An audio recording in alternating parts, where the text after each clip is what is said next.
आप सभी का स्वागत है आपके YouTube चैनल DKC क्लासेस में। स्टूडेंट्स, आज हम लोग मिसलेनियस क्वेश्चन 10 मिसलेनियस क्वेश्चन को बनाने जा रहे हैं और इसमें आप लोगों को बहुत ही फ़ायदा होने वाला है। तो आप लोग ध्यान से वीडियो को देखेंगे और हम भी आपको कोशिश करेंगे कि बेहतर से बेहतर कंटेंट आपको दिया जाए। तो टाइम को ज़्यादा वेस्ट ना करते हुए हम लोग क्वेश्चन की ओर चलते हैं और क्वेश्चन को बनाते हैं। ठीक है, पहला क्वेश्चन दिया हुआ है कि यदि x + 1/9x = 4 हो तो 9x² + 1/9x² का वैल्यू क्या होगा। यहाँ पे आपसे ये पूछा गया, इसका मान पूछा गया। ठीक है, तो हम लोग इसका मान को निकालेंगे। इसका मान को निकालने के लिए हम लोग क्या कर सकते हैं, तो इसका मान को निकालने के लिए हम लोग सबसे पहले क्या करेंगे कि ये जो क्वेश्चन दिया हुआ है, जैसे आपके पास दिया हुआ है x + 1/9x = 4, ये दिया हुआ है। ठीक है, तो हम लोग क्या करेंगे कि दोनों तरफ 3 से गुना कर देते हैं। हम लोग क्या करते हैं, दोनों तरफ 3 से गुना करते हैं। जब 3 से गुना करेंगे तो मेरे पास आएगा 3x + 1 और 9 से 3 कटेगा तो मतलब 3x आ जाएगा और = कितना मिलेगा, 12। ठीक है, अब हमको ये वाला वैल्यू को पुट करना है, मतलब कि 9x² + 1/9x² लाना है। तो हम लोग क्या करेंगे कि हम लोगों के पास एक फार्मूला होता है। फार्मूला क्या होता है कि यदि आपको x + 1/x का कोई वैल्यू दिया हुआ है, ठीक है, n दिया हुआ है, और आपको निकालना है x² + 1/x², तो इसके लिए फार्मूला ये होता है कि हम लोग n का स्क्वायर कर दें और -2 कर दें। ठीक है, तो हम लोग वही चीज़ यहाँ पे करेंगे। ठीक है, उसी टाइप से निकालना है। तो हम लोग n का स्क्वायर मतलब 12 का स्क्वायर करेंगे और -2 कर देंगे, तो ये किसका वैल्यू निकल जाएगा, ये निकल जाएगा 9x² + 1/9x² का। ठीक है, तो यहाँ पे हम लोग कह सकते हैं कि ये जो वैल्यू आया ये आया 144 - 2, मतलब हम लोग कह सकते हैं कि 142 आया और यही मेरा आंसर हो गया। ठीक है, चलिए, तो आई होप कि आपको समझ में आ गया होगा। और फिर हम लोग बढ़ते हैं अगले क्वेश्चन की तरफ। अगला क्वेश्चन बहुत ही लाजवाब क्वेश्चन आप लोगों के सामने। पहले आप लोग प्रैक्टिस करेंगे इसको और उसके बाद फिर इस क्वेश्चन को सॉल्व करेंगे। अगर सॉल्व नहीं होता है तो फिर हम इस क्वेश्चन को बता ही रहे वीडियो में, तो फिर आपको भी इसमें समझ में आ जाना चाहिए। देखिए, कह रहा है कि 100, यहाँ पे सबसे पहले हम लोग पढ़ते हैं। कह रहा है कि 100 प्रेक्षणों का माध्य, 100 प्रेक्षण का माध्य, माध्य का मतलब क्या दिया है, माध्य का मतलब एवरेज होता है। 40 दिया हुआ है। ठीक है, परिकलित किया गया, परिकलित का मतलब होता है कि उसको निकाला गया। बाद में यह देखा गया कि एक प्रेक्षण 53 के जगह पर उसने 83 ले लिया, मतलब लेना था 53 और वो क्या किया, 83 ले लिया। तो फिर बोल रहा है कि पढ़ा गया 83 पढ़ा गया, तो सही माध्य मतलब सही औसत उसका क्या होगा। देखिए, तो सबसे पहला बात जो है, हम लोग क्या करेंगे कि 100 प्रेक्षण का, 100 औसत का, 100 प्रेक्षणों का योग निकाल लेते हैं। तो 100 प्रेक्षण का योग कैसे निकालेंगे, ये थोड़ा कलर सही नहीं आ रहा। ठीक है, तो हम लोग कलर को चेंज कर ले थोड़ा, चलिए रेड कलर से ही हम लोग लिखते हैं ना, इससे थोड़ा बढ़िया आएगा। तो यहाँ पे बोल रहा है कि 100 परीक्षण का योग, तो योग अगर हमको निकालना है तो योग कैसे निकालेंगे। योग निकालने के लिए हम लोगों के पास फार्मूला होता है। योग निकालने के लिए फार्मूला ये होता है कि एवरेज को अगर संख्या से गुना कर दे, मतलब 100 × 40 अगर कर दे तो मेरे पास एवरेज निकल जाएगा, है ना। तो मेरा एवरेज जो है वो निकल जाएगा। चलिए, और तो हम लोग कह सकते हैं यहाँ पे कि 4000 आ गया। है ना, 4000 आ गया। और उसके बाद फिर क्या बोला कि अगर आप बोला गया कि 53 के जगह पे 83 पढ़ा गया, मतलब ज़्यादा कितना हो गया। तो आप ये कीजिए कि 83 में से 53 को घटा दीजिए, तो कितना मिलेगा, 0 मतलब कि यहाँ पे मिला 0 और 3, 30 मिला, है ना, तो 30 मिल गया। अब ये 30 जो है वो ज़्यादा पढ़ाया था, तो इसलिए 30 इसमें घटा दीजिए। आपका जो एवरेज था, इस एवरेज में सम था, उसमें 30 को घटा दीजिए। 30 जब घटाए हम तो क्या किए, यहाँ पे 0 आएगा और यहाँ पे 7 आ जाएगा और यहाँ पे 9 आ जाएगा और यहाँ 3 आ जाएगा, ठीक है, 3970 आ जाएगा। अब रियल में योग कितना मिला, 3970। अब अगर हमको बोलता है कि भाई अब एवरेज क्या होगा, तो एवरेज हम लोग निकाल सकते हैं। एवरेज कैसे निकाल सकते हैं, तो एवरेज निकालने के लिए हम लोगों के पास फार्मूला होता है औसत का। औसत का फार्मूला क्या होता है, एवरेज का फार्मूला क्या होता है, तो एवरेज का फार्मूला होता है सम बटा नंबर। हम लोग कह सकते हैं कि टोटल दिए गए संख्याओं का योग बटा संख्या। तो संख्याओं का योग कितना आ गया, 3970, और संख्या कितना है, 100। जब डिवाइड करेंगे तो क्या मिलेगा, 39.7, और यही मेरा क्या हो जाएगा, यही मेरा आंसर हो जाएगा। ठीक है, तो ये भी बात समझ में आ गया होगा आपको। ठीक है, कैसा लग रहा है वीडियो कमेंट में ज़रूर देख के बताएंगे, कमेंट में ज़रूर बताएंगे। ठीक है, आगे बढ़ते हैं हम लोग अगला क्वेश्चन की तरफ। अगला क्वेश्चन बहुत ही लाजवाब क्वेश्चन है, बहुत ही बेहतरीन क्वेश्चन है, और ये क्वेश्चन इतना बेहतरीन है कि पूछिए नहीं, बहुत तो बढ़िया क्वेश्चन है। ये सीजीएल का क्वेश्चन है ना। तो इस क्वेश्चन को हम लोग करेंगे। इस क्वेश्चन में बोला गया है कि AQ + 1/AQ = दिया हुआ है 2। ठीक है, और पूछा है A² + 1/A का वैल्यू क्या होगा। तो हम लोग यहाँ पे क्या करेंगे, देखिए एक सिंपल सा बात है कि अगर हम लोग A का वैल्यू कुछ मान लें, जिसको रखने के बाद यहाँ पे 2 आ जाए, तो हम लोग इसमें भी पुट करके सेटिस्फाई कर सकते हैं। जैसे कि A का वैल्यू अगर हम 1 रख लें, तो मेरे पास क्या वैल्यू दिया हुआ है, AQ + 1/AQ = 2। तो अगर हम यहाँ पे वैल्यू AQ का वैल्यू 1 रखते हैं तो 1 ही होगा, और प्लस 1/AQ का वैल्यू भी अगर 1 रखते हैं तो भी 1 ही होगा, और दोनों को जोड़ेंगे तो 2 होगा, मतलब सेटिस्फाई कर गया। तो हम लोग इसी तरह से इस वैल्यू को यहाँ पे पुट कर दें। यहाँ पे अगर पुट करते हैं तो हमको क्या मिलेगा, A का वैल्यू तो 1 मान लिए, तो 1 का स्क्वायर और फिर प्लस 1, और बटा में क्या मिलेगा, बटा में मिलेगा 1। तो हम लोग कह सकते हैं कि 1 का स्क्वायर 1 + 1 2 हो गया। तो मेरे पास आंसर क्या मिलेगा, 2। ठीक है, तो ये आंसर मेरा हो गया 2, और यही आंसर सही है। ठीक है, दूसरा चीज़ें भी हम लोग कर सकते हैं। ठीक है, क्या कर सकते हैं, तो इसको हम लोग देख रहे हैं। दूसरा चीज़ें ये कर सकते हैं कि हम लोग ना, अब चाहे तो इसको दूसरे मेथड से भी बना सकते हैं। दूसरा मेथड से बनाने के लिए हम लोग थोड़ा सा पेन का यूज को करते हैं अलग, और दूसरा मेथड को यहाँ पे बनाते हैं। ठीक है, देखिए दूसरा मेथड क्या कर सकते हैं, तो दूसरा मेथड कर सकते हैं कि जैसे A² + 1 था ना,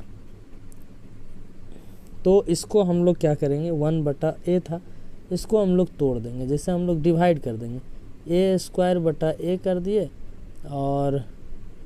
और फिर प्लस 1/A कर दिए। जब इसको हम लोग लिखेंगे तो हम लोग लिख सकते हैं, जैसे एक A से एक A कट गया, मतलब हम लोग कह सकते हैं कि A + 1/A आ गया, और इसका वैल्यू हमको निकालना है। जबकि हमारे पास कौन सा वैल्यू दिया हुआ है, हमारे पास ये वैल्यू दिया हुआ है। देखिए हमारे पास वैल्यू दिया हुआ है आपका AQ + 1/AQ का, ये वैल्यू हमारे पास दिया हुआ है। ठीक है, तो ये वैल्यू अगर दिया हुआ है = 2, तो यहाँ से हमको बैक आना है। तो हम लोग Q वाला क्या होता है फार्मूला, यहाँ पे हम लिख देते हैं।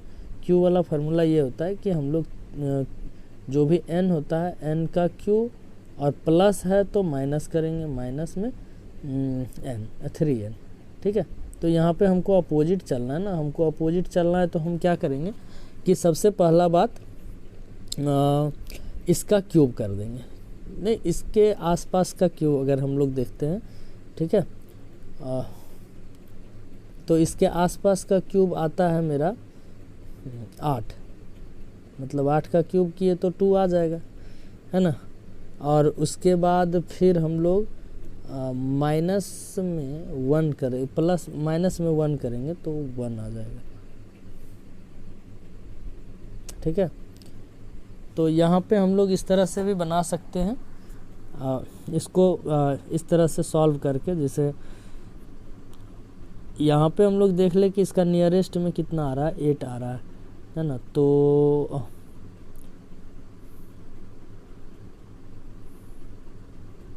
वैल्यू पुट कर सकते हैं हम लोग यहाँ पे, ठीक है। वैल्यू पुट कैसे कर सकते हैं, तो अगर हम लोग यहाँ पे इसका ए का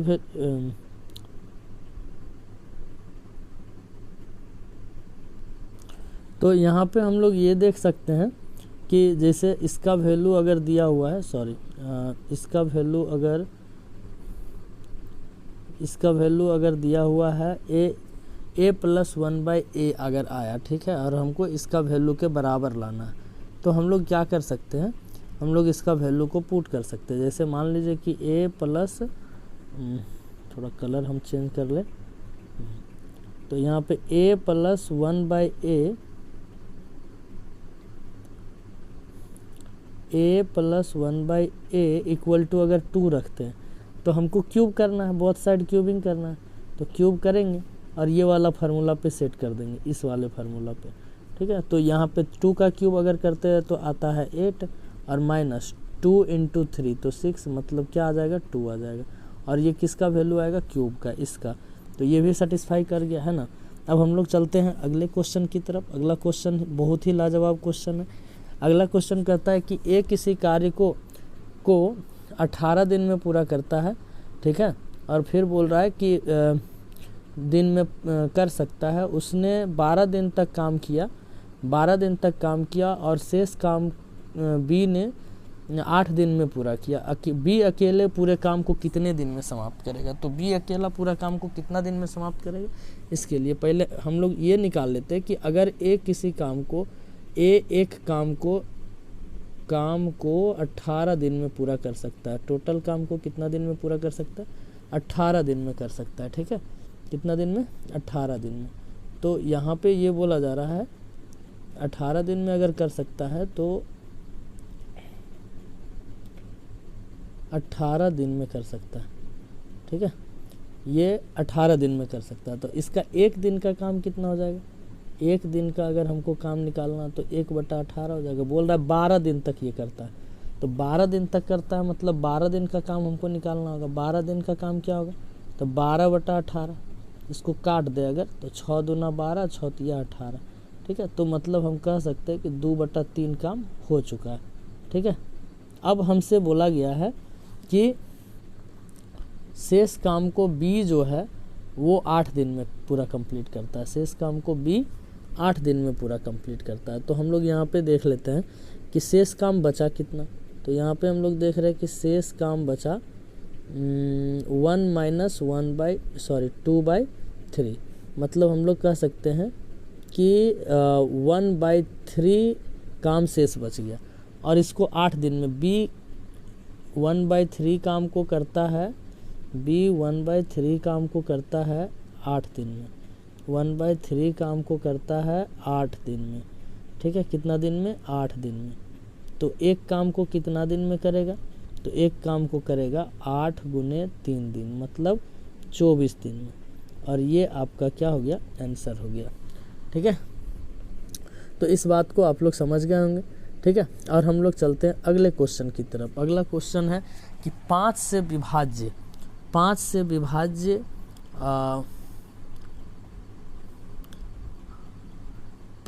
विभाज्य 3 क्रमागत संख्या है, ठीक है। 5 से विभाज्य 3 क्रमागत संख्या है, प्राकृत संख्या है, उसका योग दिया हुआ है 225। तो बोल रहा है उनमें सबसे बड़ी संख्या कौन सी है।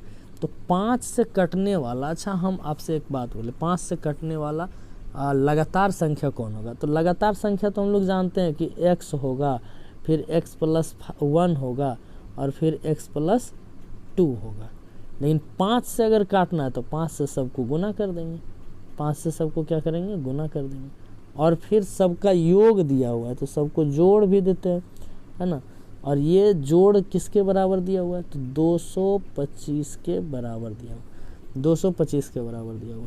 तो अब हम लोग यहाँ पे करते हैं, देखिए ये वाला जो है 5, यहाँ देखिएगा, ध्यान दीजिएगा आप लोग, ये वाला 5x और फिर 5x को गुना करेंगे तो 5x 2 हो गया, फिर यहाँ पे एक 5 से इसको गुना करेंगे तो 15x हम लोग कह सकते हैं, तो 15x मिल गया, ठीक है।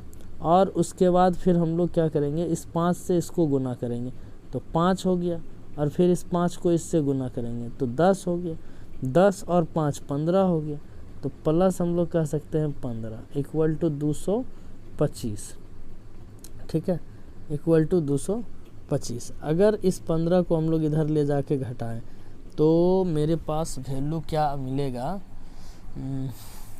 तो मेरे पास वैल्यू मिलेगा, तो हम लोग यहाँ पे देख सकते हैं कि अगर हम लोग इसको घटाते हैं तो हम लोगों को मिलता है कितना? तो हम लोगों को मिलेगा 15x बराबर 210। कितना मिलेगा? 210, ठीक है, 15x बराबर 210। और 210 जो मिलेगा उससे हम लोग इसको काट देंगे तो मिलेगा हम लोगों को 15 एकम 15 और यहाँ बच गया 6, 15 चौके 60, मतलब मिलेगा 14, ठीक है। अब हमसे बोला जा रहा है कि आप इसमें सबसे बड़ा नंबर को निकालिए। तो सबसे बड़ा नंबर को अगर निकालने का बात कर रहा है तो हम लोग देख सकते हैं कि सबसे बड़ा नंबर कौन सा है। सबसे बड़ा नंबर ये वाला वैल्यू है, देखिए ये वाला, ठीक है। तो हम लोग इसमें पुट करेंगे। इसमें पुट कैसे करेंगे? तो x का वैल्यू है 14 और प्लस 2 और इनटू में किससे करना होगा? 5 से। तो 14 प्लस 2 16, यहाँ हो गया 16 इंटू 5 मतलब कि 80। ये आपका आंसर हो गया, ठीक है। चलिए फिर आगे की ओर बढ़ते हैं। अगला क्वेश्चन बोल रहा है कि एक वस्तु का अंकित मूल्य 900 रुपया है, इसमें 20% और 10% का क्रमवार छूट दिया गया है, ठीक है, मिलती है। तो वस्तु का विक्रय मूल्य कितना, मतलब वस्तु को बेचा कितना में गया? 900 रुपया। देखिए इसका 900 रुपया MRP है और इसमें 2 छूट दिया गया 20%, तो बेचा कितना में? 80% में। और फिर इसको बेचा गया है 10% छूट में, तो मतलब बेचा कितना में? 90% में। और इसको काट पीट देंगे, बस हो गया अपना 1 2 2 0 से 2 0 कट गया, 2 0 से 2 0 कट गया, और हम लोग गुना करते हैं तो आएगा कितना? 9 9 81, 81 गुने 8 मिलेगा, है ना। तो हम लोग कह सकते हैं कि 8 और 8 8 64, मतलब कि हम लोग कह सकते हैं कि 648 आंसर हो जाएगा हम लोग का ये वाला। तो ये बहुत सिंपल सा क्वेश्चन था, मस्त क्वेश्चन था, ज़बरदस्त क्वेश्चन भी था। आप लोग इसको बना सकते हैं। फिर हम लोग आगे बढ़ते हैं, अगला क्वेश्चन की तरफ चलते हैं। अगला क्वेश्चन भी बहुत ही बढ़िया क्वेश्चन है। अगला क्वेश्चन है एक व्यक्ति अपनी मासिक आय का कुछ भाग खर्च करता है। एक व्यक्ति जो अपनी मासिक आय का कुछ भाग खर्च करता है, बाकी की बचत करता है। उसके व्यय और बचत का अनुपात क्रमशः 61, देखिए 61:61 कितना है? 6 है, ठीक है, 61:6 है। अब यहाँ पे देखते हैं, यदि उसकी मासिक आय कितना है? 8710 रुपया है, तो उसकी मासिक बचत की राशि कितनी है? सबसे पहला बात आप हमको ये बताइए कि अगर कोई इंसान इनकम कर रहा है, व्यय कर रहा है और बचत भी कर रहा है, व्यय भी कर रहा है और बचत भी कर रहा है, अगर ये दोनों को जोड़ दें तो मेरा क्या मिलेगा? इनकम मिलेगा, सिंपल सी बात है, आय मिलेगा, सही है। और अगर हम ये कहें कि 61 + 6 मतलब 67 रेशियो बराबर हमको दिया गया है किसका, 8710 मतलब 8710। तो यहाँ से हमको बचत का रेशियो पूछ रहा है, तो बचत का रेशियो कितना है 6। तो हम लोग ये कह सकते हैं कि 67 रेशियो बराबर इतना, तो 1 रेशियो बराबर 8710 और बटा में आ गया कितना 67, और 6 रेशियो का पूछ रहा है इसलिए 6 से गुना। अब हम लोग इसको क्या करेंगे, काट पीट देंगे इसको, है ना। इसको हम लोग क्या करेंगे, काटेंगे। इसको थोड़ा सा लिख दे,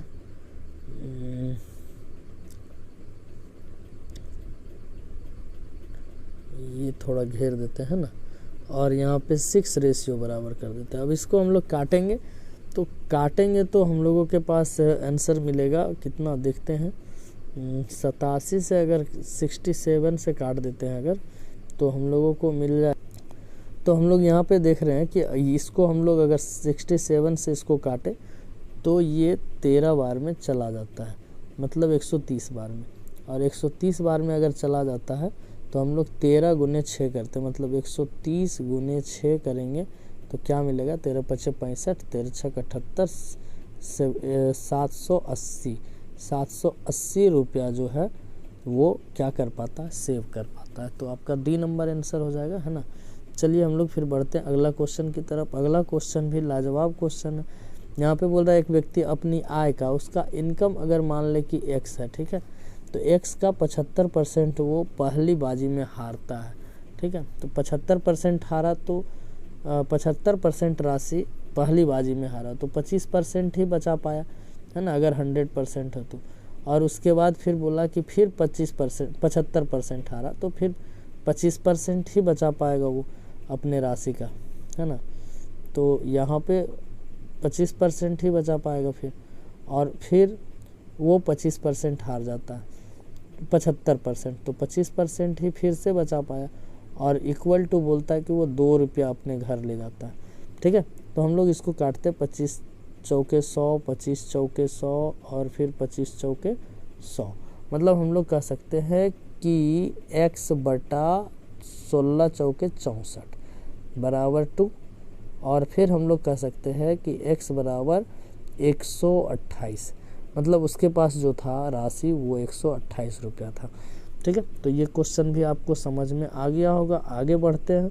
अगला क्वेश्चन बोल रहा है, अगला क्वेश्चन बहुत ही लाजवाब क्वेश्चन है, बहुत ही बढ़िया क्वेश्चन है, ठीक है। तो इसमें हम लोग देखते हैं अगला क्वेश्चन क्या कह रहा है, कि अगला क्वेश्चन बोल रहा है आपको कि एक वृत्त है, इस तरह से वृत्त बनाया गया, और उसके बाद बोल रहा है कि उसके अंदर में एक आयत है, इस तरह से, मतलब रेक्टेंगल बनाया गया। एक सर्कल है, उसके अंदर में एक रेक्टेंगल है, उसमें आसन्न भुजा दिया हुआ है, आसन्न भुजा कुछ दिया हुआ है। आसन्न भुजा कितना दिया हुआ है, तो हम लोग ये देख सकते हैं कि इसका आसन्न भुजा दिया हुआ है, इसका आसन्न भुजा दिया हुआ है, एक दिया हुआ है 5 सेंटीमीटर छोटा वाला, और बड़ा वाला दिया हुआ है 12 सेंटीमीटर, और हमसे रेडियस पूछ रहा है। तो रेडियस निकालने के लिए हम लोग सबसे पहले इसका डायगोनल खींचते हैं, डायमीटर खींचेंगे वृत्त का, व्यास और आयत का ये क्या बोलते हैं, विकर्ण, ठीक है। और ये विकर्ण की लंबाई को निकालेंगे। तो हम लोग क्या जानते हैं कि इसका स्क्वायर और इसका स्क्वायर करके रूट चढ़ा दे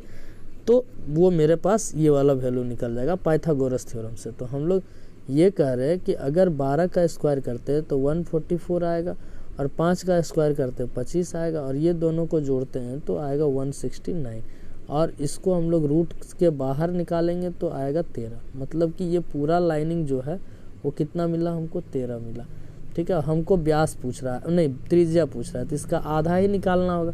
तो त्रिज्या इक्वल टू क्या करना होगा, 13/2, मतलब कि कितना मिलेगा हमको 6.5। ये मेरा आंसर हो गया। अगला क्वेश्चन की तरफ बढ़ते हैं। अगला क्वेश्चन देखते हैं क्या है। अगला क्वेश्चन भी ये पीछे वाला क्वेश्चन आ गया। अगला क्वेश्चन भी बहुत ही लाजवाब है, ठीक है। अगला क्वेश्चन को हम लोग देख लेते हैं, बहुत ही अच्छा क्वेश्चन है, देखिए ये है, ठीक है। अगला क्वेश्चन है आपके स्क्रीन पे। अगला क्वेश्चन ही बहुत बढ़िया क्वेश्चन है, इस क्वेश्चन को आप लोग समझिए। क्वेश्चन कहना क्या चाह रहा है, कह रहा है कि यदि एक त्रिभुज है, ठीक है, एक त्रिभुज है, इसमें बोल रहा है कि एक जो है दो कोण जो है बराबर है। एक बोल रहा है कि cos A बराबर है, ठीक है, और दूसरा बोल रहा है कि cos B बराबर है। तो फिर बोल रहा है कि cos C का मान क्या होगा, cos C का मान क्या होगा। अगर सपोज कीजिए, हम यहाँ पे एक चीज़ बताते हैं कि अगर दो साइड बराबर है, हम ये मान लें कि अगर दो साइड बराबर है, तो जाहिर सी बात है कि वो राइट एंगल ट्रायंगल में संभव है अगर बनता है तो, ठीक है, इक्वल अगर है तो, क्योंकि दूसरा में भी बन सकता है, ऐसा नहीं है, ठीक है। तो यहाँ पे राइट एंगल ट्रायंगल ज़्यादा बन सकता है। तो यहाँ पे हम लोग कह सकते हैं कि ये अगर 45 है, ये भी 45 है, तो हम लोग ये कह सकते हैं कि एक 90 होगा। तो यहाँ पे cos C का वैल्यू बोल रहा है, अगर ये A है और ये B है और ये C का बात कर रहा है, तो cos C का वैल्यू क्या होगा। तो हम लोग जानते हैं कि cos 90 बराबर क्या होता है, 0। तो इसका आंसर क्या मिलेगा, 0। तो ये आप लोगों का सवाल था, ठीक है। ये टोटल ऑल ओवर सवाल आप लोगों को देखने को मिला, और ये सवाल हम लोग हमसे जितना हो पाए वो हम किए, ठीक है। आगे आप लोग इस वीडियो को देख पाएंगे, ठीक है। हमेशा ये वीडियो चलते रहेगा, और इस वीडियो को आप लोग लाइक दीजिए, प्यार कीजिए, ठीक है। और जो भी इसमें मिस्टेक है आप लोग बता सकते हैं। तब तक के लिए धन्यवाद, जय हिंद। बने रहिए वीडियो में, और फिर मिलते हैं हम लोग अगले वीडियो में, ठीक है। धन्यवाद।